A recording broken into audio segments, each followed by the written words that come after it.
much. And so with that, we're gonna actually turn to our next panel. We'll just need another moment. Melissa Reuland, who is a senior advisor to the Transform 911 program and has been a longtime friend and collaborator of this work. She's gonna lead us through a really important conversation, and I hope that our panelists are nearby that we're gonna bring up. Jerry Clayton, Sheriff Jerry Clayton, who has done more than I can even begin to express in terms of this work and his friendship. Thank you, Jerry, so much for being here. Matt Perkins, who used to live in New Orleans, and we managed to get him back for this event. Mariela, Ruiz-Angel, who works in Albuquerque, and Moki, Macias, you've heard from in PAD, and Melissa, and we need Mayor Romero and Sarah Launius.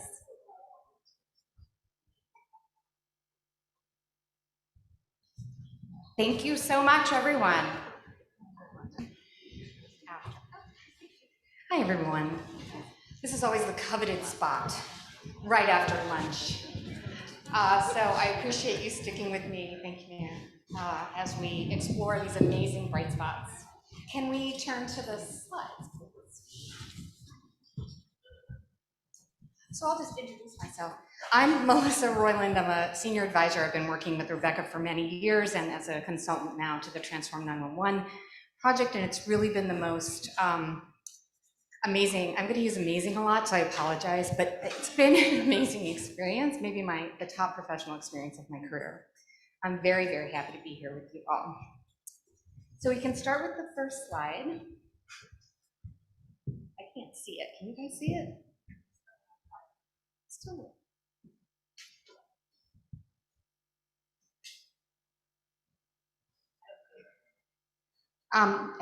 Slides, please.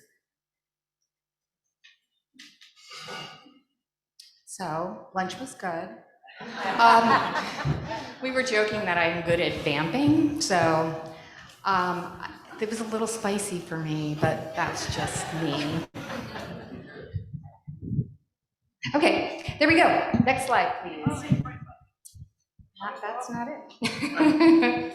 So we are thrilled to share this work with you.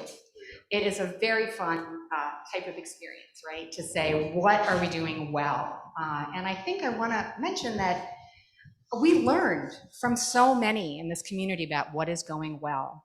That's how we developed our recommendations. So for folks who read them and say, oh, we're already doing that, we say, yes, we know. And that's why we're here. We want to share your good work. So as part of our website, we put together an initiatives map. And that's what you see on the screen. And all of those beautiful little spots, or pins as we call them, represent media reports on wonderful initiatives that are going on around the country that fall into these sort of categories, like working on governance, working on alternative responders, working. This is an interactive map that you can use when you go to our website and look at the areas where you live to see what's been highlighted and maybe what hasn't been highlighted. And please let us know of work that's going on that you think should be represented on this map. And I want to recognize Microsoft for their funding, which enabled us to put this really pretty complicated map on the web. And note for you also that all those squiggly little lines, those are actually the boundaries of the PSAPs in this country. And it helps demonstrate the complexity of the system that we're dealing with. These are not clearly delineated areas, they overlap. So that's another piece to this puzzle that we're trying to solve. Next slide. So you can zoom in on a slide, and I chose Albuquerque because we're joined today by our Albuquerque friends. And it gives, opens up a little description of what the article is. And Mariela looked at this and she said, this is really old. And I said, absolutely. And that's why you're here, to update us on what's going on in Albuquerque. Next slide, please.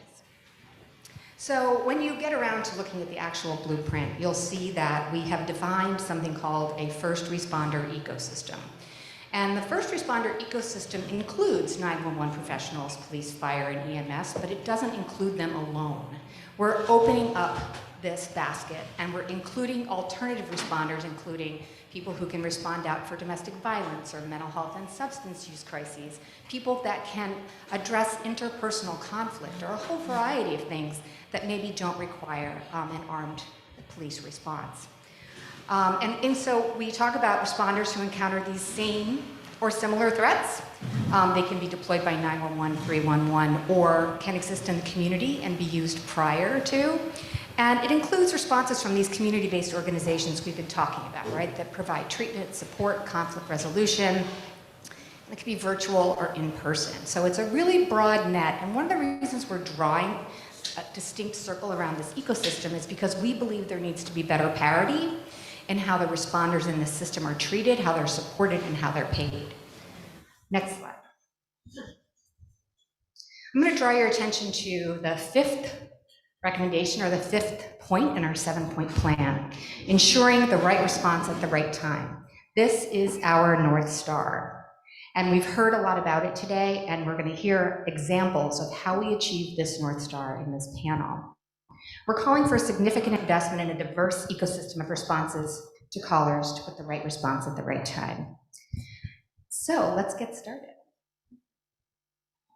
I'm going to get started. We have a series of questions that we planned in advance. So I'm going to get started with, first we should introduce ourselves. Sarah, can you get started? Just a brief introduction, and then we'll go down the line and then we'll start our questioning. Happy to. My name is Sarah Launius. I am the Community Safety, Health, and Wellness Program Director for the City of Tucson. I'm Regina Romero, Mayor of the City of Tucson, 7th generation Sonoran desert dweller. But the funny thing is, first generation US citizen. The Sonoran Desert covers Sonora in Mexico and Arizona. And so my family has lived in the area for 7 generations. That's with my children. Happy to be here with you, even though I'll tell you, our heat is dry. It's like an oven heat. This is like a sauna heat. But I'm very, very happy to be here with our entire public safety team. I'm learning so much from you all, the professionals that really, I'm just absorbing everything. Happy to be here. Hello again, Moki Macias, Executive Director for PAD, which is Policing Alternatives and Diversion Initiative in Atlanta.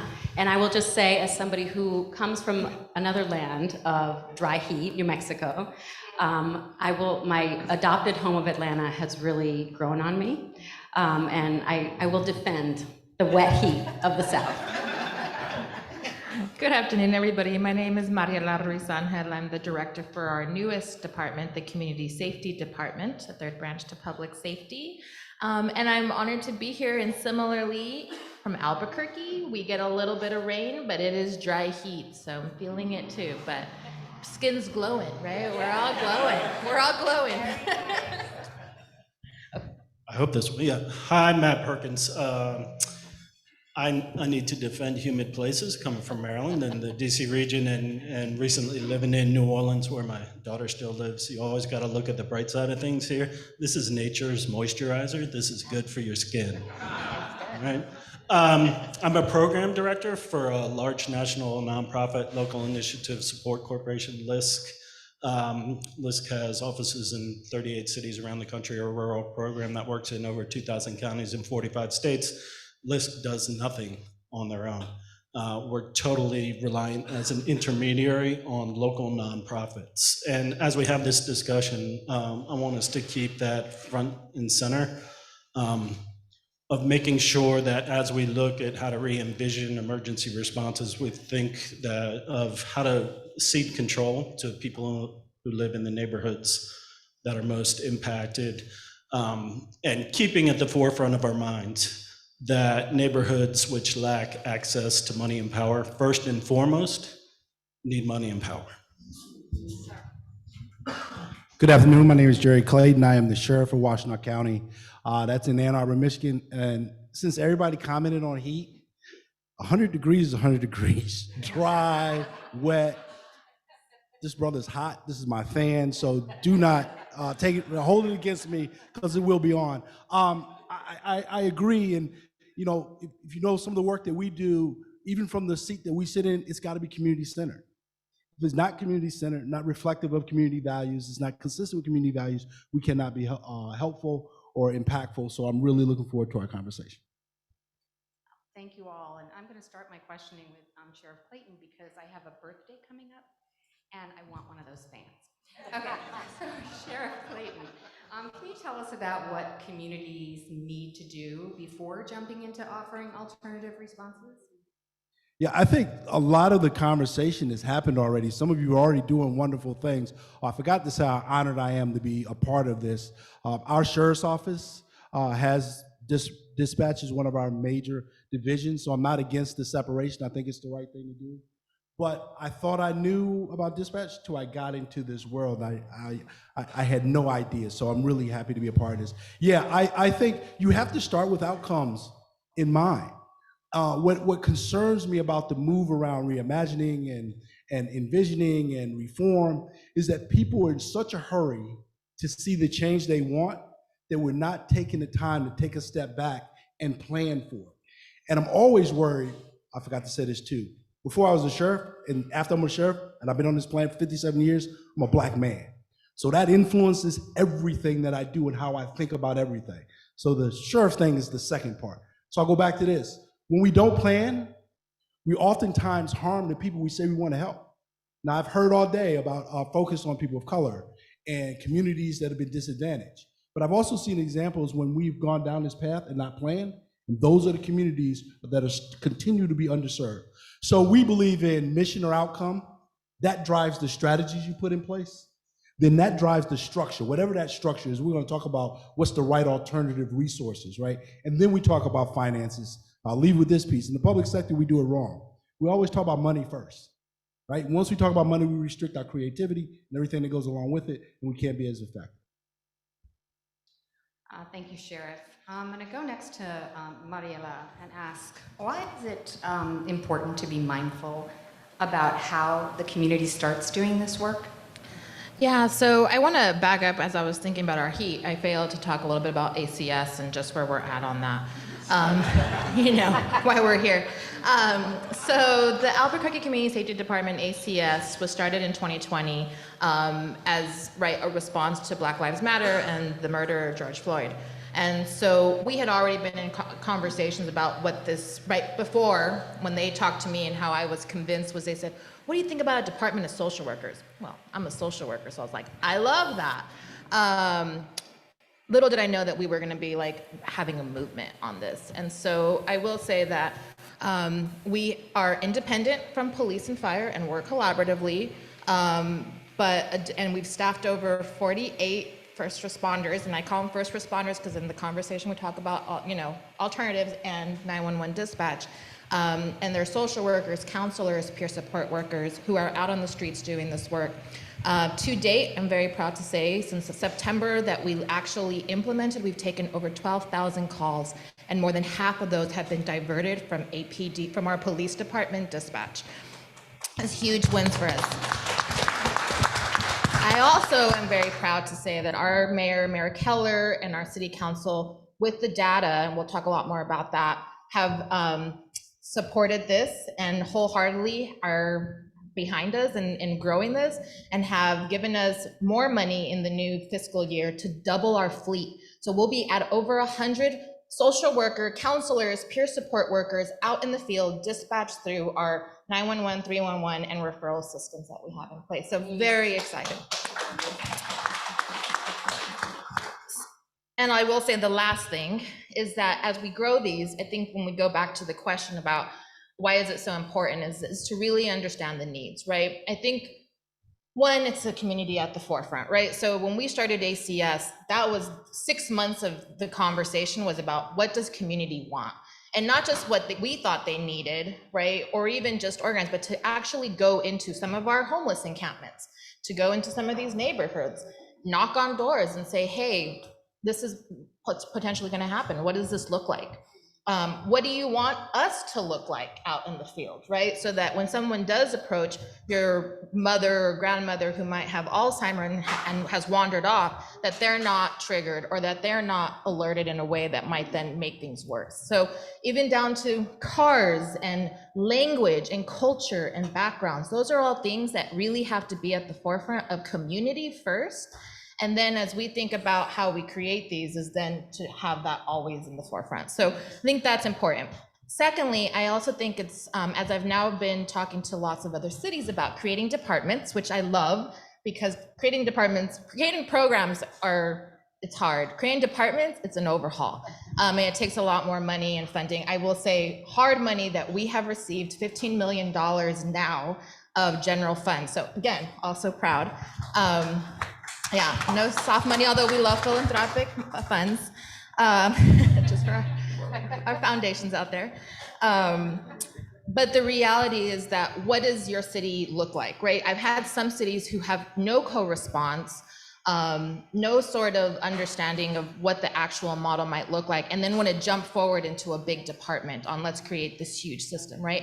And the reality is, I think we have to sometimes figure out what do we currently have, and then how do we bolster that, right? And maybe eventually get to that big point. And I think that's where some cities are crashing and burning, unfortunately, is that they're saying, yeah, we want a department and we want it to function like this, but the reality is that police don't have the buy-in, fire doesn't have the buy-in, counselors and people who make decisions on our funding don't have the buy-in to be able to say, what does this actually look like in our city? So I think it's really taking a temperature of one, community, but then two, unfortunately, the politics and the funding and all the decision makers at the top on where can we really negotiate on how to move forward in a purposeful and meaningful way to then grow, hopefully long term.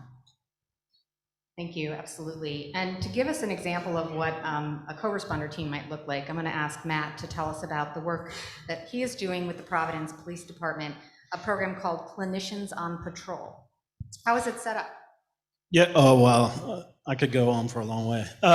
But working with our local Rhode Island LISC office, which is headquartered in Providence, and Providence Police Department, we actually have a 15+ year of partnering with the police department and connecting them in cross-sector partnerships with local nonprofits. It started as an effort to use a community development corporation to purchase and redevelop a single house in a high crime neighborhood that was responsible for a very disproportionate amount of crime. That house was purchased and turned into about 8 affordably priced townhomes. And the partnership involved in that grew to develop an old industrial park into a park for residents along a riverfront. Police were involved in design. Through this long-term history of facilitating relationships between nonprofits and the police department, Providence PD acquired grant funding to work with mental health providers. Clinicians are on patrols in police cars with officers available to respond to appropriate calls as needed. The department has found it so valuable that they now fund it out of their general funds rather than trying to rely on grant funding. There's benefits for call responses, obviously, freeing up time of officers who are not trained to do the work of responding to mental health crises, but also the police department has found great benefit for the officers who are in cars with mental health clinicians, just having conversations and addressing so many of the needs of police officers that aren't addressed sufficiently. I think that talks a little bit more, goes to the ecosystem and providing support to everyone in the ecosystem. And I think many communities in my research experience do show that when a clinician moves into a department and moves into a police patrol car, officers benefit from that clinical experience. I'm going to go next to Mayor Romero. Thank you for being here, and ask you to tell us a little bit about the work that you're doing in Tucson to fill out this first responder ecosystem. Well, I'll tell you what I want to tell you. Tell me what you want to And answer your question. First and most importantly, I just need to tell Mariela that when Mayor Keller started his initiative, I paid attention. I heard a story on NPR we were going through the George Floyd, um, movement. And I felt that as mayor, I needed, mind you, it was my 3rd month in office when the pandemic hit, when all of George Floyd's murder came to light, and we all saw that. And in my mind, I felt like we had to do things differently. But the driving force was the community safety department that was created in Albuquerque. So I'm like, if they're doing it, I think we can do it here. And so I think I told Mayor Keller that when I saw him a couple of months ago.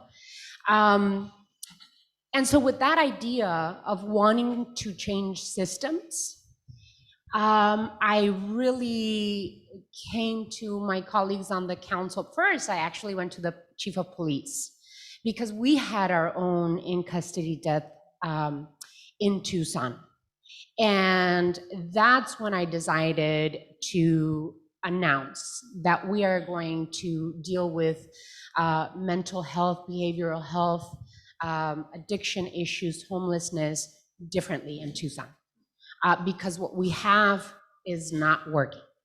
And so I announced a program, and I wanted to do the department, but I announced the Community Safety, Health, and Wellness Program in the same press conference that we gave details of Carlos Adrian's death. And I didn't have the details. I didn't know what it was going to become, but I said, we are going in this direction. And it is a general funded program. And it really had to take a while for us to be able to have the public safety team that believed in this approach. And we created the Community Safety, Health, and Wellness Director position. And we were floundering there for a bit because my colleagues on the council wanted us to hire social workers. And I said, yes, I think we're gonna get there, but isn't it more important to create a director of the program first and then have that director help us with community engagement in terms of what they want to see? What does the community want to see? What is it that we need, and what are the gaps that we're not providing in Tucson? So we created Sarah's position, and then from there, and I have to give immense credit to our community, to our public safety team. Chad was there with me, Chief Ryan, Sharon was part of Chad's team in the 911 communications department, and then we hired Sarah. But in the meantime, the mayor's office was kind of putting all of the skeleton together. Something that we never expected to do, but my chief of staff, Charlene Mendoza, who's here with me today too, really carried the torch in terms of the impetus of getting things done. And so having a team that communicates with each other, that doesn't get in front of each other, and doesn't make decisions based on what is good for them as a department director, right? That is essential to be able to have, to be able to move forward in creating the ecosystem of helping each other. Sharon, who's our director of public safety communications, she has said, we, the 911 operators, we cannot attend to these issues. So bright spots, we have a nonprofit organization that we have clinical psychologists at our 911 center already. And as we think about how we move forward, I said it earlier, thank goodness that we have American Rescue Plan dollars that we can tap into, but I also felt as though, one, the program needed to be separate of police, fire, and 911. Two, that it had to be general funds. It can't be foundation, can't be grant funded, it has to be general fund. So that's the ecosystem that we've been creating, and I'll let Sarah explain how she's putting together the program, because I have the vision and then I'm like, here you go.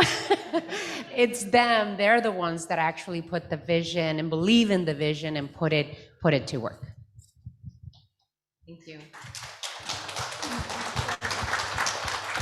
Sarah, it seems like a good follow-on to let you talk about the work that you're doing.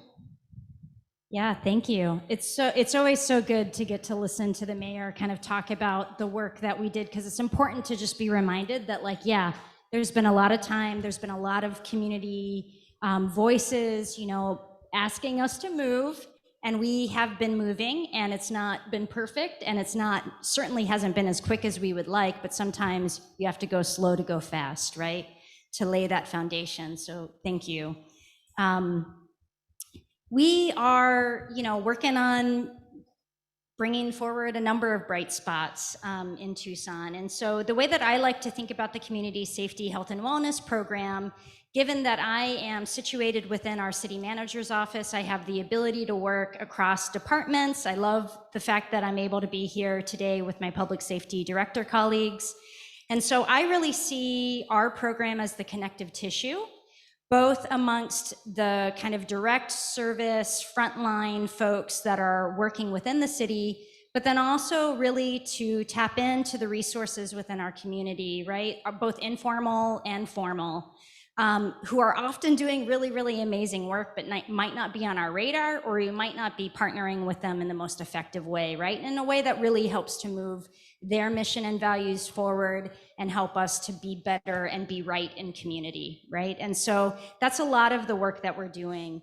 I think about this in terms of both how do we create better, like a kind of continuum of options that includes prevention, early prevention work, but then also kind of rounding out some of those acute responses that we have heard really clearly from our community that they want to see us do more, right? And meet them where they are. So that's the approach that we're taking. As we are building out that continuum of crisis interruption and violence interruption work, we are obviously really looking at some gaps that exist within the city as an organization, and then also working with partners to identify some needs in the community and trying to bring people to the table to say, how do we try and meet these needs, right? What does that look like? And all of that takes time. So right at this moment, we are able to build off of a really solid foundation. As Mayor Romero mentioned, we have 1,000 calls that are diverted away from police and fire through the crisis call takers that are currently at our public safety communications department. That's huge. I also have the great benefit of being able to coordinate with some of the professionals working for the city, including our mental health and substance use specialized officers in Chad's shop, as well as nurses and behavioral health specialists and peer support specialists and navigators that are working between Tucson Police Department and Tucson Fire Department. So the fact that we already have that ecosystem there is really great, and we're really trying to level up and make sure that we are able to work in a more coordinated effort to really meet community needs as they're presenting, right? As opposed to trying to contort to kind of make it work, right? Force something through that maybe isn't the perfect response. So I am in the process right now of building teams, and we are really close to get some folks kind of out there on the ground level to be able to build off of diverting calls directly from 911. And as we're working on rolling out 311, there will be an opportunity for us to kind of build that out. So it was really exciting to hear from you, Moki, and I think there will be a lot of opportunity for us to learn from you. And so we will have a team of really remarkable behavioral health specialists and social workers who will be able to do non-emergency follow-up and navigation work, helping to connect people with the services that they need. The goal here, of course, being let's get them out of the emergency system altogether, right? They're calling in because they don't know who else to call. They know they're going to get an answer. Let's try and address those needs at the root and make sure that they're supported effectively and are able to meet their own goals. And so we've got a team that will be out there in Tucson starting mid-July, and I just could not be more excited about that work. But critically too, I talked about the importance of prevention, and yes, I think that, that non-emergency follow-up for high callers to 911, that is a prevention piece, but I also think we have to get like much more root level and earlier on, and so we're also building out a team of community organizers that are going to be working and supporting us in areas of the city that have really suffered from historically high rates of gun violence. Really taking, this is in sync with some of the racial equity work that the city is engaged in, really through the leadership of Mayor Romero, and making sure that we are aligning with neighbors to help facilitate how the city can work to help them achieve their goals, right? So what does that look like? And doing that tough community building work. That's a long-term effort, right? That's not going to be like, oh, we're in there for a few months and we've made huge progress. That's a long-term commitment. We can do that through the general fund commitments from the city, and really start to try and shift the script in terms of what some of those neighbors are experiencing. I think that's mostly what I wanted to cover. I just want to say too that,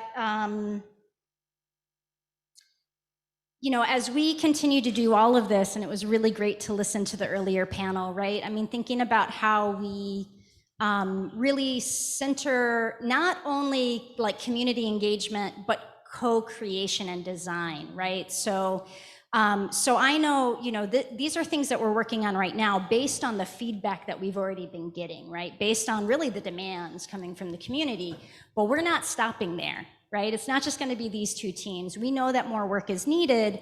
And so, we are trying to take very, very seriously how we design new ways of approaches, not only for the program, but really this is part of a city shift, right?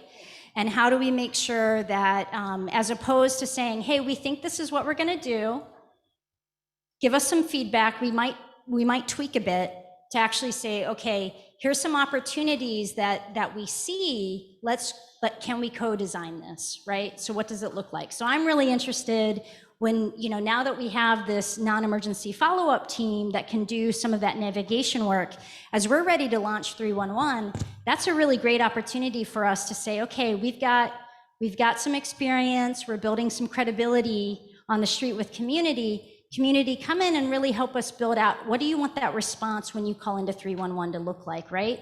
And then either shift gears or bring in additional resources to be able to meet it. So we're really excited. The future is bright. Thanks. Thank you so much, Sarah and Mayor Romero. I want to say when I grow up, I want to have a job like Sarah's. So I'm just putting that out into the universe. You never know what's going to come back. I wouldn't want to leave Rebecca, but really.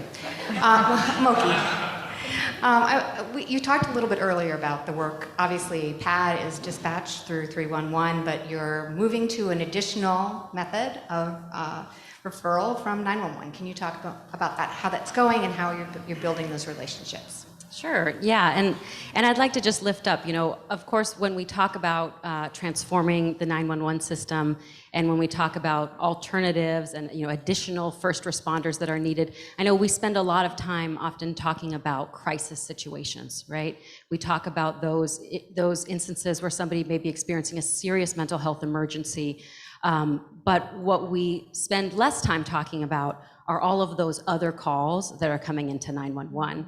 And Director Arnold and I from City of Atlanta 911 were just discussing this morning, just the wide range of calls that come in that we know are clearly, they're not appropriate for an emergency response. And that may include, they're certainly not appropriate for a police response, but they may not be appropriate for a mobile crisis response either, right? And so in Atlanta, where we really started was sort of on the other end of the spectrum. than a lot of other places. We didn't start with let's tackle crisis. We started with let's tackle that, the whole other, the 80 other percent, or Rebecca, don't get mad at me, I don't know if that's a real number, but a massive, percentage of the calls that come into 911 that because people don't have another number to call, right? And what people truly are looking for when they call 911 is the immediacy of the response and the in-personness of the response, right? And so we've been following closely and been involved in many conversations about 988. And, while I think there's a lot of opportunity there, we recognize that, many of our crisis response systems are built on a telephonic support response first, or approach first, and not necessarily immediately tied to that in-person response. So that all to say, I think the work that we've done in collaboration with the city's 311 line has really been trying to provide that in-person response for those calls that never need to hit the 911 system, and that unfortunately, when they do, tend to result in a police response, which tends to result in the approach that police are trained to do, which is to enforce the law and to arrest, right? And so our work with 311, I think, has opened up some conversations at the city and county level about what additional, how else we can keep getting those kind of calls out of our 911 system. So, for example, we receive calls through 311 that the 311 call takers, the 311 customer service agents direct to our team for an in-person response. We receive calls for disturbances. We receive calls for public indecency. And the public indecency, there was a point where it was like, we should have just called ourselves like the naked person response team, because so many calls come in where people, and it's a legitimate concern. It's like, I'm standing in front of my business, there's somebody completely disrobed, she looks like she's having a hard time, I don't know what to do, I don't want to call 911, right? And what we found in working with our partners in the police department and within the 911 center is that they also don't want those calls, right? There are other calls that they would much rather receive. And the beauty of having a harm reduction response, like our teams, show up with the different kind of tools, right? In this kind of situation, the officer who shows up does not happen to have a change of clothes in the car, right? Our teams show up with the clothing that people may need. Our teams show up with the ability to provide somebody a warm meal, to transport somebody in a van, like a taxi van, right? So we're able to sort of meet that immediate need in a different way, right? So all that to say, as we started receiving these public indecency calls, we had some conversation with our partners at 911 and 311 and said, well, why can't we just start redirecting those calls out of 911, right? So we're actively doing community education to recruit calls out of the 911 system that would be better suited for 311. But now we're moving into, within the next month, we'll be moving into actually diverting calls from 911 into 311 in order to dispatch our teams instead. And I want to say, I think it's going to be a little clunky at first, because folks are going to call 911 and then they're going to answer a question or two there, and then they're going to get transferred over to 311. They're going to answer a question or two there. That might be a little clunky. But what we're trying to do here is not just change how we respond on a system level. We're also trying to change how people access and use the system and re-educate people about how they actually can get what they need from a broader scope of public and community-based services. So I think that work is going to be, having calls with those callers on a follow-up to be able to say, like, this is why we did that. Next time, call 311 directly, and that might give you an easier process. So, for us, like, I think that is part of kind of the bigger picture of ultimately, we want to see many different call tapes coming directly into 311 instead of going to 911. But when they do hit the 911 system, we want that kind of collaboration and cross-training between our systems. I will note we're not quite yet where New Orleans is, and that our 911 and 311 call centers are separate. I think there's even more opportunity when those centers are combined. But also just to say that, I think it's really important that it remains inside of a public system. PAD is an independent nonprofit organization that contracts with the city and the county to provide these services. But we're very, very clear that it matters that people are still calling a public number. That may not be 911, but they're calling 311, that this is it has to be a public investment in a different kind of response, which also needs to come with the level of the level of resources that these kind of responses need. Thank you, Moki. I'm going to jump over to Sheriff Clayton over there to talk a little bit about the kind of the issues around the city-county coordination, because setting up a public response can be complicated. Yeah, I think a couple of things. First, we have big cities here, we have large budgets, and they can make these investments in infrastructure, structural investments. But we also have to think about whatever model we roll out, that it's scalable. The majority of PSAPs and majority of communities, they don't have the money to have dual systems set up. So while we should think about a model where you can separate all those out, we also have to think about a model where that's just not possible. And a couple other things.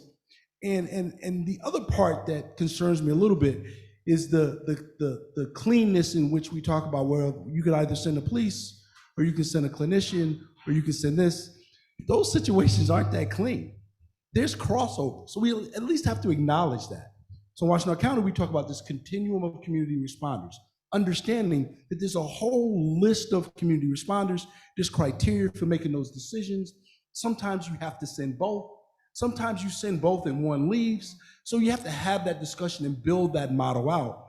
And I'll just say the stereotype or some of the mantra I hear about the police incapable of doing this, it's just not accurate. This is a cultural thing. The police are capable of doing a variety of things if the culture of the organization says this is why we exist and why we do these things. Not everything, but you cannot say we can do this and make safe and well communities without essential partners being part of the solution, which brings me to the regional approach. So as a county sheriff, we have county jurisdiction. We can go anywhere we want. We dispatch for most, but we have 11 other police agencies in our county. So it matters if we have co-response like we do, or if we have coordinated response, or if we have diversion. But in the jurisdictions where we don't provide the services, that doesn't exist. I think that's confusing to community members. So how do we think about regional efforts, county efforts that say, let's be really, really clear about the services that exist in where you live, or more importantly, where you drive, all the things that, we don't stay in our communities. So how do we think about, first, how do we communicate those services? But more importantly, how do we decide to collaborate? And I'll just say Washtenaw County, for example. In Washtenaw County, this is that continuum of community responders exists throughout the entire county, regardless of what jurisdiction. And we are all trained with the same, we actually all have the same cultural orientation, where we believe we exist for this reason. We train the same, we respond the same. So if I'm in Ann Arbor, but I travel to Ypsilanti, which is another city, and in Ann Arbor, I have an alternative response, which is community-based, and in Ypsilanti, we don't. And I have a situation and I call, and I expect what I get in Ann Arbor, but I get something different in Ypsilanti. That's not right for the community that we're serving. So just making sure we fold that in, which I know is different from these large metropolitan agencies that usually only have one police department. Thank you, Sheriff. I'm going to go to Matt and just ask, to talk a little bit about the foundation of most of your public safety work. Yeah, I wrote down cross-sector partnerships, but I'm going to refer to like a more current term and call it network, right? Because that's something that's getting greater currency these days. First, though, I want to audience participation, because we had lunch, right? And was really glad to be in the working group, alternative responders working group with Sean, because he always centered our humanness in that work. So I think we should center our connection to this work outside of our professional selves. How many of us, if you want to raise your hand, personally or family members have mental health or substance abuse issues? How many of us have family members? You can keep them up. I want everybody to keep their heads up because we're going to get basically all of them up. Have been a victim of a crime, have been in a serious traffic wreck, right? Have been involved in the justice system. And hopefully the people online are in the chat saying whether or not they belong to these groups. And we see that almost every hand is up, right? So with the idea of when we do community level work, are we doing it to a community, for a community, or ideally with a community? It should be easy for us in this space to identify with the neighborhoods that we want to impact, because we're all users of this system. But the foundation of our safety work is a long-term commitment to a neighborhood, setting up networks and supporting networks that can develop short, medium, and long-term responses, both to the common types of incidents that are happening and the foundational causes for those. And we learn some lessons into that.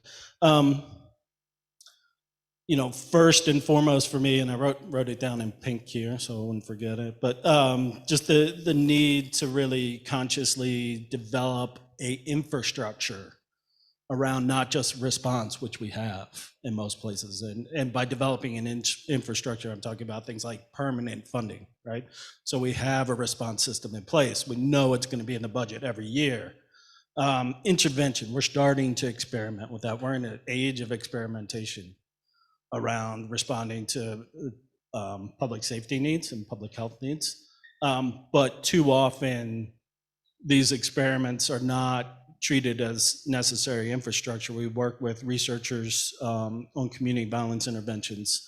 Dr. Shani Buggs out of UC Davis, Dr. Catherine Bocanegra, University of Illinois, Chicago.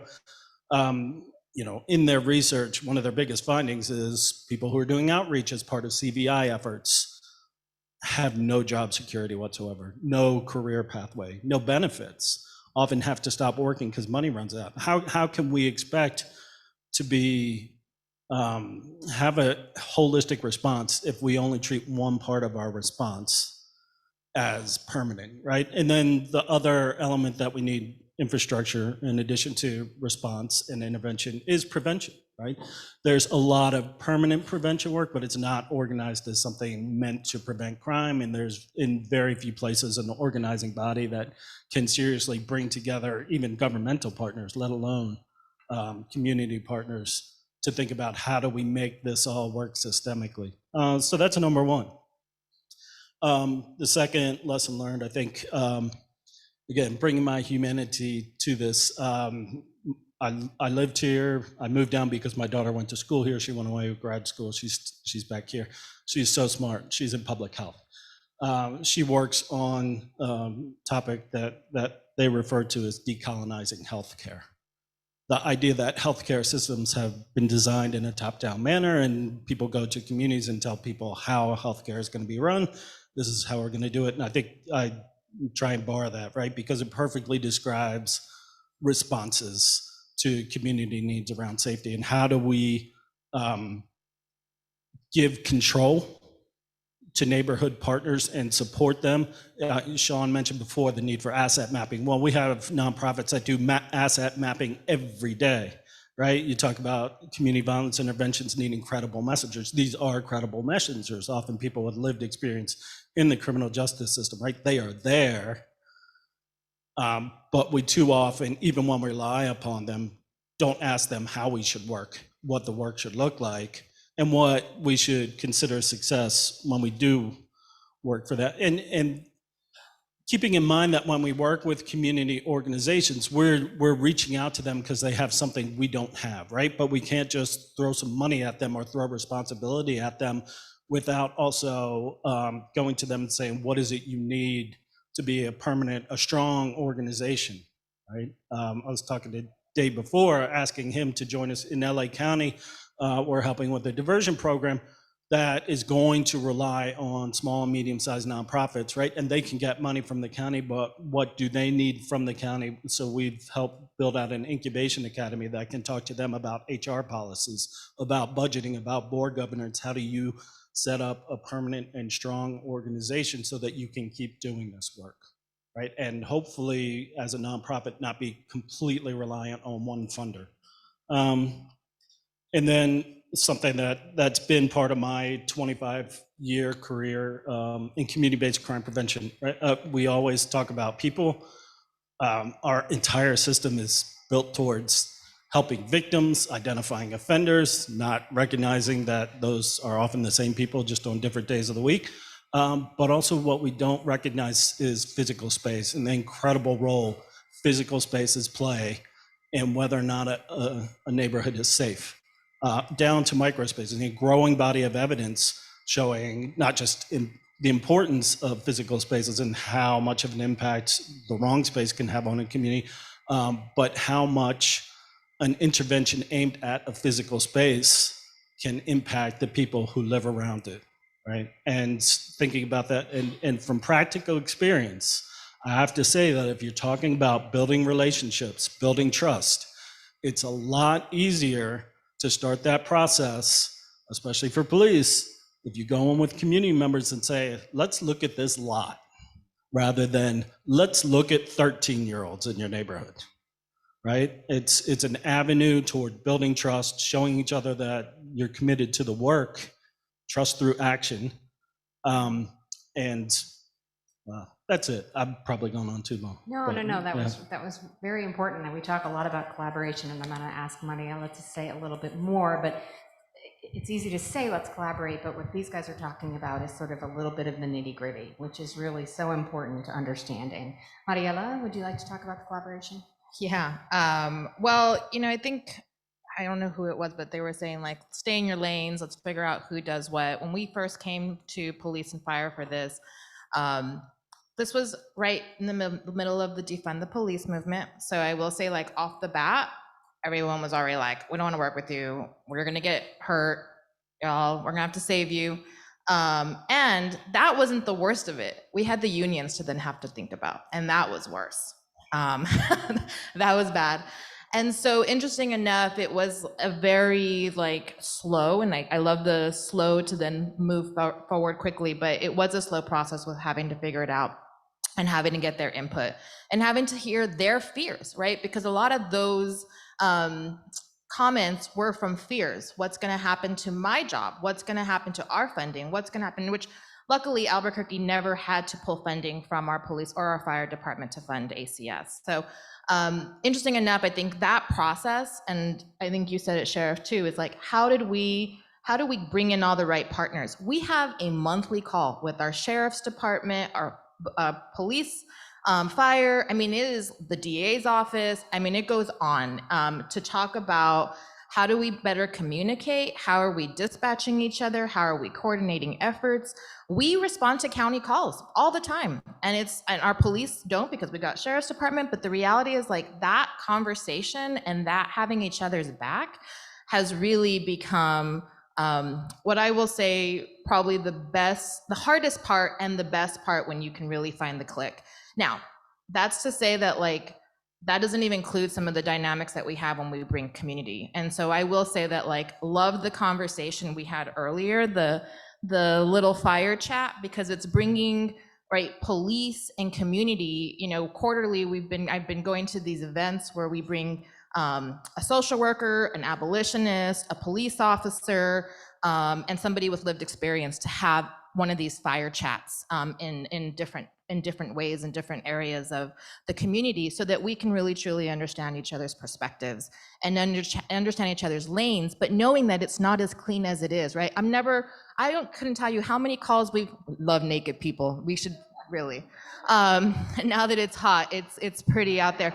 But naked person, right, just could be naked person. It's just hot. Naked person in our situation when we go out is sometimes DV, it's sexual assault, it's abuse, the list goes on. And so there's been multiple times that we do have to lean in with our police and our paramedics and ourselves to be able to tap in and tap out as quickly and as we need to, so that we can be able to get people to the right resources and response, right? So I think that this is really about how do you do that in a way that's not always fighting, because man, that is exhausting.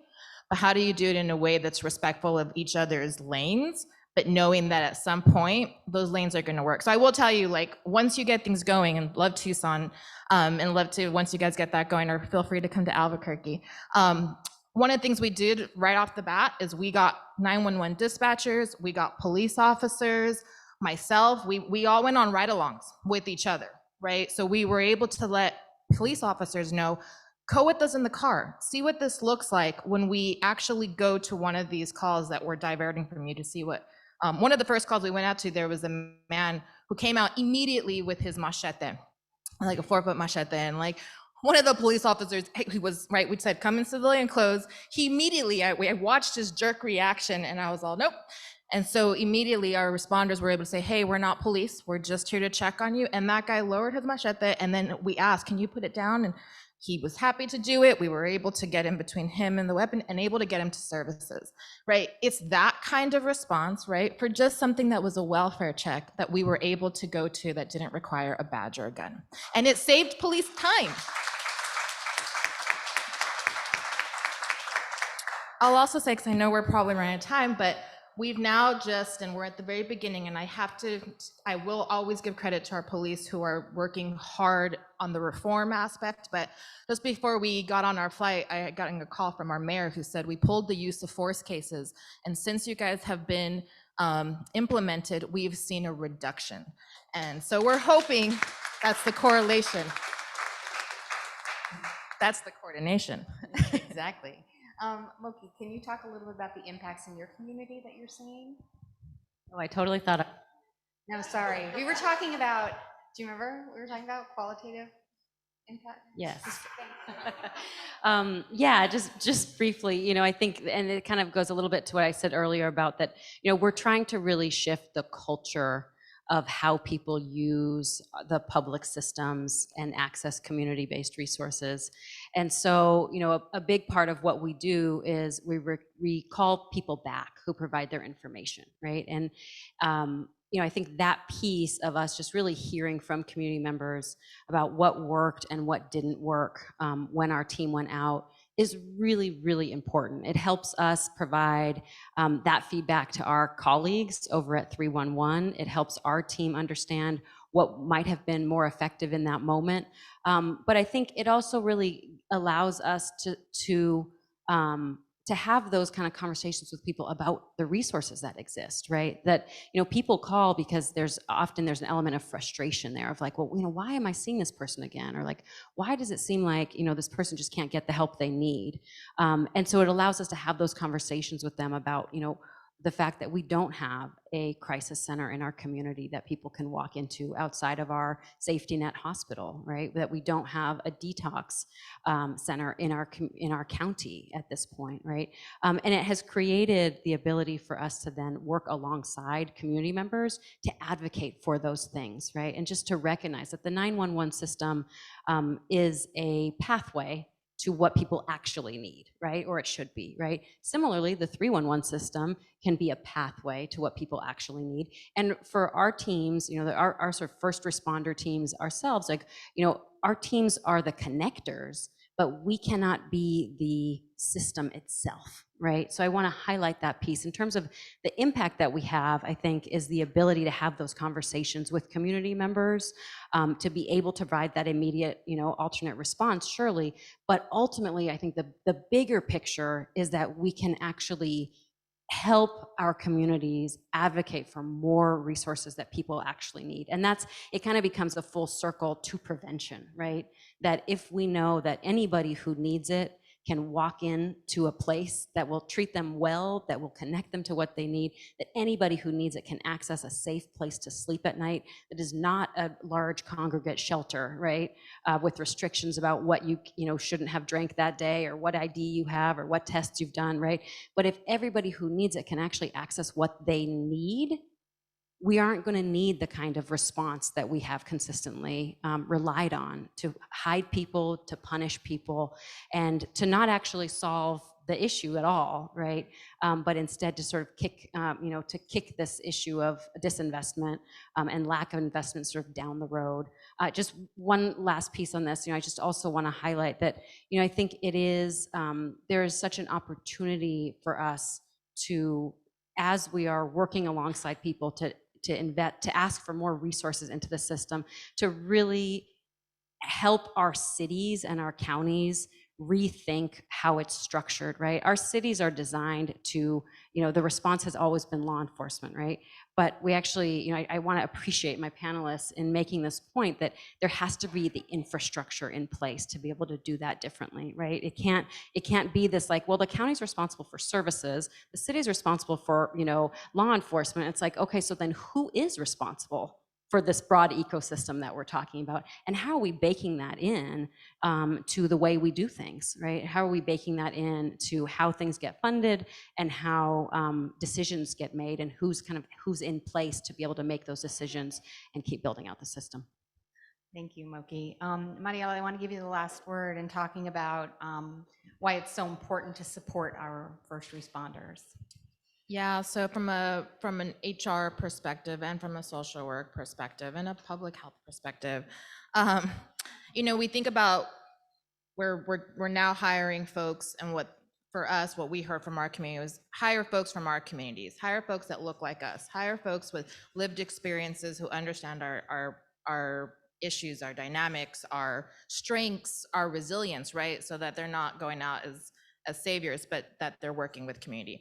Well, we've done that now, and we're in a really great shape, but the reality is that it also requires us to manage and support people differently, right? It really does require a shift, I think, from not just a government, but in general, right? I'm seeing corporations do this more often. I loved that New Orleans, and he's not here, but I love that New Orleans had a safe space, a quiet zone that they could, right, dispatchers could go and sit and have a moment. We have to be able to set good boundaries, set good policies, right? This is something that police and fire do really well. So how do we, right, learn from them and also understand how to set those clear boundaries, right? Someone's taken a hard call and they've witnessed a really difficult situation. How do we say, you're out, right? I get it, you're fine. We had somebody have a really bad accident the other day, and they're like, I'm fine. I was like, no, you gotta go home, you're out. So it's really about figuring out how do we manage in a way that, one, they still have, right, total ability to do what they need to do, but also how we let them know, like, we care about you. So, right, there was a really great conversation I was having last night about, like, how do we even level set, right? This happens, this is the kind of support you get. This happens, this is the kind of support. If you start to backsliding into addiction, this is when we have to intervene, right? And so how do we do that in a way and shift, like we've been talking about, the culture in government, in companies, to really be what I think a lot of nonprofits have done really well in this, to be really similar to that model, right? How are we really changing? And I think that in itself, right, thinking about childcare, thinking about tuition reimbursement, thinking about quality of life for our folks is what creates that retainment. It's what creates folks who want to continue and retire from city governments and other places. So I think that there's going to be a shift when we think about HR, and I have been very diligently working with our human resource director to talk about what does this mean when we're hiring folks like this, and how are we removing some of the barriers that we see, especially in city government, for these two new types of responders who I will say, like, as a shameless shout out there for my folks, is that these new responders are gonna have to, we're putting our lives out in the field also. So how do we then support them through, I say it, classification and union that, right, supports them long-term, and that we don't see a turnover when a mayor comes and goes. So all those things contribute to well-being, right? Good pay, being able to support families, giving paid leave, right? Love PEM, right? Thank God for ARPA and some of the funds that we receive. So I think it's thinking through, not just, right, from a director's perspective, is we love community and I want to support them. That's why we do the work we're doing. How are we supporting our employees, right? How are we making sure they don't burn out? Because this will slowly, we've seen it with police departments, we've seen it with fire departments, we've seen it with 911 dispatch. It will happen to us if we think about, we have to think about this. Thank you. Thank you very much. We've come to the end of our time. I want to say again how honored I am to work with each and every one of the people on this panel and how it enriches all of our lives. The work that you do inspires us. Thank you very much. I will turn it over to Rebecca.